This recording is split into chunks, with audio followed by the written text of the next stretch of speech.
हर बाज की ज़िंदगी में बढ़ते उम्र की मोड़ पर एक ऐसा समय आता है जहां उसके सामने दो रास्ते सरल और तुरंत समाधान देने वाले होते हैं और वहीं तीसरा रास्ता कठिन और पीड़ा देने वाला होता है। लेकिन बाज पीड़ा चुनता है और यहीं से शुरू होता है बाज का पुनर्जन्म। हमारे ज़िंदगी में कई ऐसे मौके आते हैं जब हमें परेशानियों का सामना करना पड़ता है। कई लोग तो जीवन में संघर्ष कर आगे निकल जाते हैं और कई अपने हालातों से हार मानकर खुद को ज़िंदगी के हवाले कर देते हैं। ऐसे में हमारी ज़िंदगी और हमारा खुद का कोई वजूद नहीं रहता है। दुनिया उसी को सलाम करती है जो अपने कलाम खुद लिखते हैं। सिर्फ इंसान ही नहीं, कुदरत में हर प्राणी के साथ ऐसा होता है। तो आइए जानते हैं बाज के जीवन से जुड़ी आश्चर्यजनक किंतु एक ऐसा सत्य जो हम सबको प्रेरणा देगी। बाज लगभग 70 वर्ष जीता है, परंतु अपने जीवन के 40 वर्ष वे आते आते उसे एक महत्वपूर्ण निर्णय लेना पड़ता है।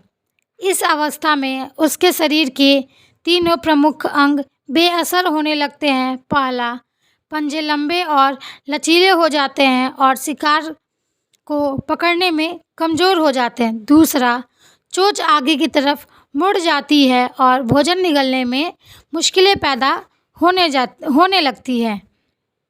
तीसरा, पंख भारी हो जाते हैं और सीने से चपकने के कारण पूरे खुल नहीं पाते हैं और उड़ानें सीमित कर देती हैं। भोजन ढूंढना, भोजन पकड़ना और भोजन खाना, तीनों प्रक्रियाएं अपनी धरा खोने लगती हैं। उसके पास तीन ही रास्ते बचते हैं, या तो अपने शरीर छोड़ दे, या अपनी प्रवृत्ति छोड़ गिद्ध की तरह त्यागी हुए भोजन पर निर्भर हो जाए, या फिर स्वयं को फिर से स्थापित करे। आकाश के साफ तौर से जाहिर बादशाह के रूप में जहां पहले दो रास्ते सरल और तुरंत समाधान देने वाली हैं, वहीं तीसरा अत्यंत पीड़ादायी और लंबा। बाज पीड़ा चुनता है और स्वयं को स्थापित करने के लिए वह किसी ऊंचे पहाड़ पर जाता है, एक अपना घोंसला बनाता है और तब शुरू करता है पूरी प्रक्रिया। सबसे पहले वह अपनी चोंच चट्टान पर मार मार कर तोड़ देता है और अपनी चोंच से अधिक पीड़ादायक कुछ भी नहीं है पंछीराज के लिए। अब वह इंतज़ार करता है चोंच के फिर से उग आने की और उसके बाद वह अपने पंजे भी उसी प्रकार तोड़ देता है और इंतज़ार करना है पंजों का फिर से उगाने का।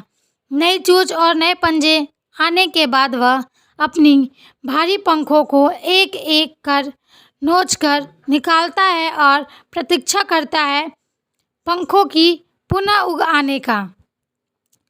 150 दिन की पीड़ा और इंतज़ार, तब उसे मिलती है वही भव्य और ऊंची उड़ान। इस पुनर्स्थापना के बाद वह ऊर्जा, सम्मान और गरिमा के साथ 30 वर्ष और जीता है।